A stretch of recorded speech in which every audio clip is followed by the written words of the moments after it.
তাহলে শুরু করা যাক আজকের আলোচনা। আজকের বিষয় ঘূর্ণবাত বা সাইক্লোন। তো এই আলোচনায় ঢোকার আগে কয়েকটি কথা জেনে নেওয়া দরকার যে আমাদের পৃথিবীতে যে বায়ু প্রবাহিত হয় সেই বায়ু প্রবাহ মূলত 4 ধরনের হয়ে থাকে। তো সেই বায়ু কি কি, সেই 4 ধরনের বায়ু কি কি? প্রথম যে প্রকার সেটি হলো নিয়ত বায়ু, দ্বিতীয় হচ্ছে সাময়িক বায়ু, তৃতীয় প্রকার বায়ু হলো স্থানীয় বায়ু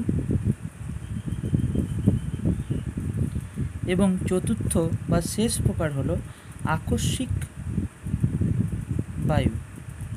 এখন আজকে আমাদের যে আলোচনা এই ঘূর্ণবাত, সেই ঘূর্ণবাত মূলত আমরা 2টি পার্টে আলোচনা করব। এটি হলো পার্ট 1। তো সেই আকস্মিক বায়ুকে আবার 2 ভাগে ভাগ করা হয়। এক হলো ঘূর্ণবাত, দ্বিতীয় প্রতীপ ঘূর্ণবাত।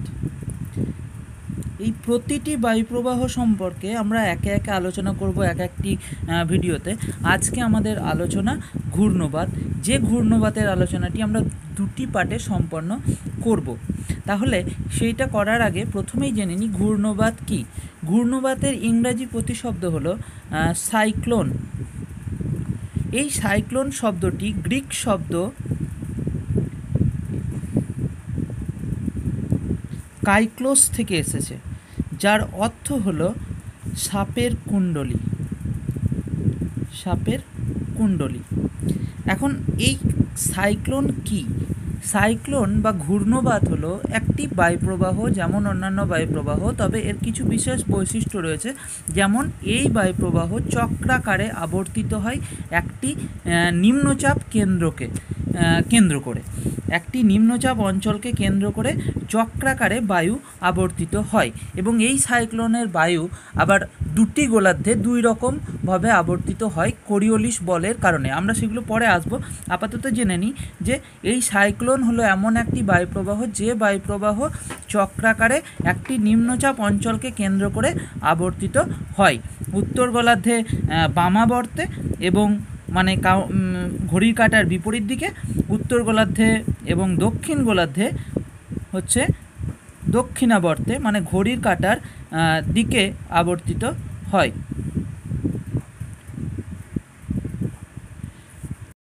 এটি হলো উত্তর গোলার্ধে এবং এটি দক্ষিণ গোলার্ধে। এবার আসা যাক ঘূর্ণবাতের আবার অঞ্চল অনুসারে 2টি ভাগে ভাগ করা হয়।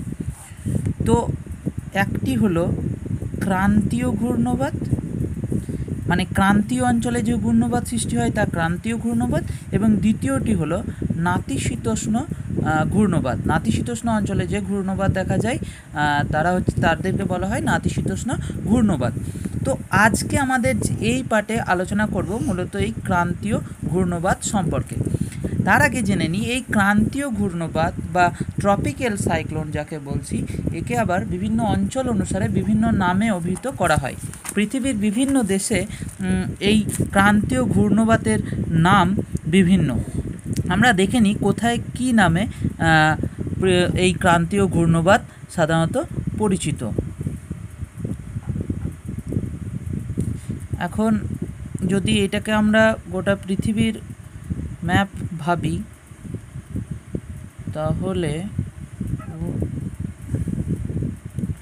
এটাকে যদি গোটা পৃথিবীর ম্যাপ ভাবি তাহলে এটি আমাদের আটলান্টিক মহাসাগর এবং এটি প্রশান্ত মহাসাগর। তো এই আটলান্টিক মহাসাগরে ক্যারিবিয়ান দ্বীপপুঞ্জের কাছাকাছি এই সাইক্লোন বা ট্রপিক্যাল ঘূর্ণবাত বা ট্রপিক্যাল সাইক্লোন নামে পরিচিত হলো হ্যারিকেন। আবার এই ঘূর্ণবাতই যখন চীন বা সাগরের কাছাকাছি সৃষ্টি হয় তখন তার নাম টাইফুন। এবং ভারত মহাসাগর মানে বঙ্গোপসাগরের উপকূলে যখন এই ঘূর্ণবাত আছড়ে পড়ে তখন তা সাইক্লোন নামেই পরিচিত। সাইক্লোন নামেই পরিচিত। অস্ট্রেলিয়ায় এটি উইলি উইলি নামে পরিচিত এবং আমেরিকা যুক্তরাষ্ট্রে টর্নেডো নামে পরিচিত। এখন এই যে টর্নেডোর সঙ্গে বাকি তিনটে যে ট্রপিক্যাল সাইক্লোনের কথা বললাম তাদের একটা মূলগত তফাৎ আছে, সেটি হলো এই প্রত্যেকটি সাইক্লোন, হ্যারিকেন, সাইক্লোন বা টাইফুন জলভাগে বা সমুদ্রপৃষ্ঠে সৃষ্টি হয়, কিন্তু টর্নেডো হচ্ছে এমন একটি ঘূর্ণবাত, ক্রান্তীয় ঘূর্ণবাত যা স্থলভাগে সৃষ্টি হয়। তাহলে এইবার আমরা জেনে নিই যে সাইক্লোন বা ট্রপিক্যাল সাইক্লোন সৃষ্টি হতে গেলে কি কি শর্ত বা কি কি প্রাথমিকতা লাগে। তো প্রথম যে শর্ত ট্রপিক্যাল সাইক্লোন সৃষ্টি হতে লাগবে সেটি হচ্ছে সমুদ্রপৃষ্ঠে। আমরা আগেই বলেছি যে সাধারণত ট্রপিক্যাল সাইক্লোন সমুদ্রপৃষ্ঠে সৃষ্টি হয়। তো সেই সমুদ্রপৃষ্ঠের উষ্ণতা সাধারণত 27 ডিগ্রি সেন্টিগ্রেড বা তার বেশি হতে হবে। বাতাসে দ্বিতীয় যে শর্ত সেটি হলো বাতাসে আর্দ্রতা থাকতে হবে। বাতাসে আর্দ্রতা থাকতে হবে। তৃতীয় এবং খুব গুরুত্বপূর্ণ একটি শর্ত হলো কোরিওলিস বলের পরিমাণ বেশি থাকতে হবে। এই কোরিওলিস বল যেখানে কম সেখানে কিন্তু ট্রপিক্যাল সাইক্লোন দেখা যাবে না। আমরা সেটা নিয়ে পরে আসছি। এবং চতুর্থ হচ্ছে নিম্নচাপ। এবার আসি যে ট্রপিক্যাল সাইক্লোন বা ক্রান্তীয় ঘূর্ণবাতের গঠন প্রক্রিয়াতে। তাহলে গঠন প্রক্রিয়া আমরা আগেই বলেছি যে ট্রপিক্যাল সাইক্লোন সৃষ্টি হয় সাধারণত সমুদ্রপৃষ্ঠে। তো অধিক উষ্ণতার কারণে যদি সমুদ্রপৃষ্ঠের কোনো একটি নির্দিষ্ট অংশে ভীষণ পরিমাণে নিম্নচাপের সৃষ্টি হয়, নিম্নচাপ দেখা যায় কোনো একটি অঞ্চলে, তবে সেই অঞ্চলে সেই বাতাস উষ্ণ হয় এবং আর যেহেতু সমুদ্রপৃষ্ঠ তাই জলীয় বাষ্প প্রচুর পরিমাণে থাকে, তো সেই উষ্ণ এবং আর্দ্র বাতাস ওপরে উঠে যায় এবং ওপরে উঠে গিয়ে ঠান্ডা হয়ে ঘনীভূত হয়ে মেঘের সৃষ্টি করে। এই যে ঘনীভবন, এই ঘনীভবনের সময় সাধারণত যখন জলীয় বাষ্প জলকণায় পরিণত হয় তখন সে লিনতাপ ত্যাগ করে। তার ফলে কি হয়, লিনতাপ ত্যাগ করার ফলে এই অংশ আরও বেশি উষ্ণ হয় এবং যত বেশি উষ্ণ হয় আমরা বায়ু প্রবাহের বা একটি নিয়ম হলো যে বায়ু প্রবাহ সবসময় উচ্চচাপ থেকে নিম্নচাপের দিকে ধাবিত হয়, নিম্নচাপ অঞ্চলের দিকে ধাবিত হয়। তো যখন এখানে নিম্নচাপের সৃষ্টি হয় তখন আশেপাশের যে উচ্চচাপ অঞ্চল সেখান থেকে বাতাস ছুটে আসে এবং যত এই লিনতাপ ঘনীভবনের ফলে লিনতাপ ছাড়ার কারণে আরও বেশি উষ্ণ হয়, ফলে আরও বেশি বাতাস উপরে ওঠে এবং আর্দ্রতা নিয়ে বাতাস উপরে ওঠে এবং ফলে আশেপাশের অঞ্চল থেকে আরও জোরে বাতাস ছুটে আসে। এখানেই কাজ করে আমাদের তৃতীয় যে শর্ত সেটি হলো কোরিওলিস বল। তো কোরিওলিস বলের প্রভাবে কি হয়, বাতাস সোজাসুজি প্রবাহিত না হয়ে তা বেঁকে যায়। আমরা আগেই জানি কোরিওলিস বল হলো এমন একটি বল, একটু সহজে বলে নিই যে কোরিওলিস বল হলো এমন একটি বল যার ফলে পৃথিবীর পৃষ্ঠে উত্তর গোলার্ধে বায়ুপ্রবাহ এবং সমুদ্র স্রোতের দিকের পরিবর্তন ঘটে এবং দক্ষিণ গোলার্ধেও একটা দিকের পরিবর্তন ঘটে। উত্তর গোলার্ধে ডান দিকে বেঁকে যায়, দক্ষিণ গোলার্ধে বাম দিকে বেঁকে যায়। তো এই একই কারণে ঘূর্ণবাতের সময় কিন্তু এই বাতাস কোরিওলিস বলের কারণে কি হয়, ঘড়ির কাঁটার বিপরীত দিকে উত্তর গোলার্ধে বেঁকে যায় এবং দক্ষিণ গোলার্ধের ঠিক উল্টো ঘড়ির কাঁটার দিকে বাতাস বেঁকে যায় এবং চক্রাকারে আবর্তিত হতে হতে ওপরে উঠে যায়। তো এই চক্রাকারে আবর্তনের ফলে সৃষ্টি হয় ঘূর্ণবাতের এবং সে তার নিজের পথে শুধুমাত্র চক্রাকারে আবর্তনই করে না, সে একটি জায়গা থেকে আরেকটি জায়গায় অগ্রসর হতে থাকে এবং শেষ পর্যন্ত সেই সমুদ্রপৃষ্ঠে সৃষ্টি হওয়া ঘূর্ণবাত স্থলভাগের দিকে এগিয়ে যায় এবং স্থলভাগে আছড়ে পড়ে এবং প্রচণ্ড রকম বিনাশ ঘটায়। এটা তো গেল ঘূর্ণবাতের গঠন প্রক্রিয়া বা সৃষ্টি প্রক্রিয়া, কিভাবে ঘূর্ণবাত সৃষ্টি হয়। এবার যদি আমরা আসি ঘূর্ণবাতের গঠনে, ঘূর্ণবাতের অংশগুলো যদি একটু ভাবি, তাহলে কি ঘূর্ণবাতের কেন্দ্রে আমরা আগেই বলেছি একটি নিম্নচাপ থাকে, আমি সহজে লিখছি লো প্রেসার বা এলপি।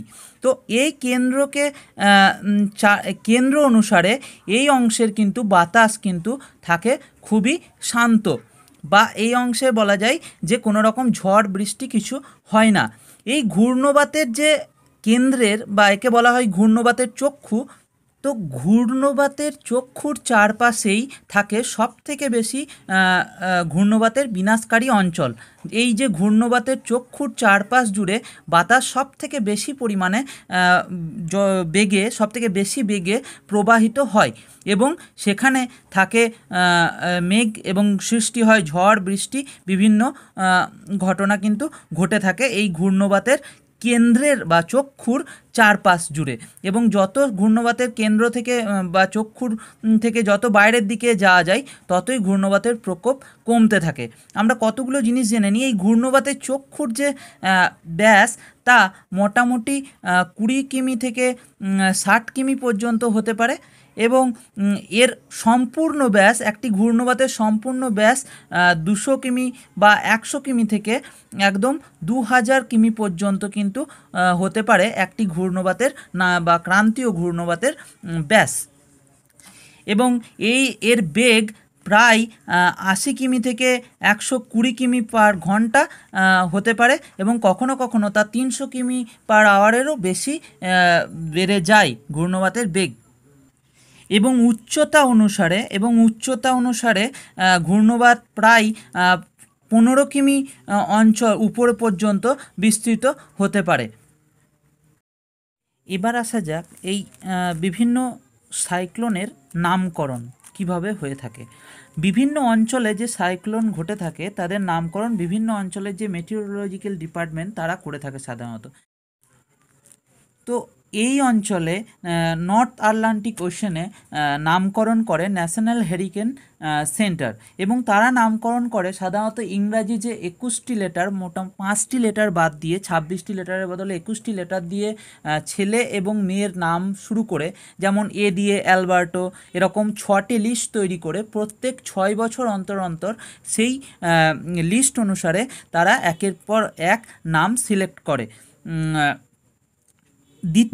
অন্যদিকে এই যে ভারত মহাসাগরে বা এই বঙ্গোপসাগর উপকূলে যে ঘূর্ণিঝড়ের সৃষ্টি হয়, তার নামকরণের দায়িত্ব রয়েছে ইন্ডিয়ান মেটিওরোলজিক্যাল ডিপার্টমেন্টের ওপরে। এই অঞ্চলের 8টি দেশ, যথা Bharat, Bangladesh, Sri Lanka, Maldives, Oman, Myanmar, এরকম 8টি দেশ, 8টি লিস্ট প্রথমেই নিয়ে নেওয়া হয়, এবং সেই 8টি লিস্ট একের পর এক সিকোয়েন্স অনুসারে তাদের দেওয়া নাম কিন্তু দেওয়া হয় এই অঞ্চলে সৃষ্টি হওয়ার সাইক্লোনের ওপর। এখানে কখন সেই সাইক্লোনগুলোর নামকরণ করে তার দুটি ক্রাইটেরিয়া হলো, যদি কোনো সাইক্লোন 3 মিনিটের বেশিক্ষণ থেকে থাকে, এবং তার সঙ্গে যদি তার বেগ 60 কিমির ওপরে হয়ে থাকে, তখনই কোনো একটি সাইক্লোনের নামকরণ করা হয় ওই লিস্ট অনুসারে।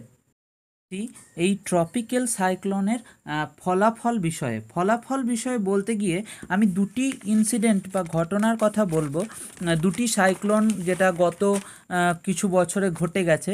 প্রথমটি হলো বাংলাদেশে ঘটেছিল 1970 সালে, যার নাম হলো ভোলা সাইক্লোন। এবং এই সাইক্লোন হচ্ছে আজ পর্যন্ত যত সাইক্লোনের রেকর্ড রয়েছে তার মধ্যে সবথেকে বেশি প্রাণহানি ঘটেছিল এই সাইক্লোনে। প্রায় 3 লাখ মানুষের প্রাণ গিয়েছিল এই সাইক্লোনের প্রভাবে, প্রাণ হারিয়েছিল। দ্বিতীয় যে সাইক্লোনটির কথা বলবো সেটি ঘটেছিল 2005 সালে, এবং এটি ঘটেছিল আমেরিকা যুক্তরাষ্ট্রে। এটি হলো এতদিন পর্যন্ত যে যত সাইক্লোনের রেকর্ড আছে তার মধ্যে সবথেকে বেশি আর্থিক অপচয় ঘটেছিল এই সাইক্লোনের মাধ্যমে। প্রায় $75 বিলিয়ন ওপর আর্থিক ক্ষতি ঘটেছিল এই সাইক্লোনের মাধ্যমে। এই দুটি ঘটনা থেকেই বোঝা যাচ্ছে যে কী পরিমাণ ক্ষতিগ্রস্ত বা ক্ষতি করে থাকে সাধারণত সাইক্লোন। তবে এই সাইক্লোনের একটা ভালো দিকও রয়েছে। আসলে সাইক্লোনের একটি কাজ হলো যে অঞ্চল, আমরা জানি যে সাইক্লোন সাধারণত সৃষ্টি হয় 0 ডিগ্রি থেকে উভয় দিকে, কর্কটক্রান্তি এবং মকরক্রান্তি মানে উত্তর গোলার্ধ এবং দক্ষিণ গোলার্ধে উভয় দিকে মোটামুটিভাবে 30 ডিগ্রির মধ্যে ট্রপিক্যাল সাইক্লোন সৃষ্টি হয়। যদিও 0 ডিগ্রি থেকে 5 ডিগ্রি উত্তর এবং 5 ডিগ্রি দক্ষিণে কখনোই সাইক্লোন দেখা যায় না। তার কারণ হচ্ছে এই কোরিওলিস বল সেখানে খুবই কম থাকার কারণে সেখানে বায়ু কিন্তু চক্রাকারে আবর্তিত হতে পারে না, যে কারণে 0 ডিগ্রি থেকে 5 ডিগ্রি মধ্যে সাইক্লোন উত্তর এবং দক্ষিণে সাইক্লোন সেভাবে সৃষ্টি হয় না। মূলত সৃষ্টি হয় 8 ডিগ্রি থেকে 20 ডিগ্রি উভয় গোলার্ধের মধ্যে সাইক্লোন ট্রপিক্যাল সাইক্লোন সবথেকে বেশি পরিমাণে দেখা যায়। তো এই সাইক্লোনের ভালো দিকটি হলো যে এই সাইক্লোন ট্রপিক্যাল অঞ্চল থেকে যে তাপের যে বৈষম্য, ট্রপিক্যাল এবং টেম্পারেট বা ক্রান্তীয় এবং নাতিশীতোষ্ণ অঞ্চলে যে তাপের বৈষম্য, সেই তাপের বৈষম্য দূর করে। ট্রপিক্যাল অঞ্চলের যে তাপ, সেই তাপ সঞ্চারণ ঘটায় নাতিশীতোষ্ণ অঞ্চলে এবং তাপের যে বৈষম্য তাতে ভারসাম্য নিয়ে আসে কিন্তু এই সাইক্লোন। এটি একটি ভালো দিক বলা যেতে পারে। আশা করছি আলোচনাটি ভালো লেগেছে। ভালো থাকবেন, সঙ্গে থাকবেন। ধন্যবাদ।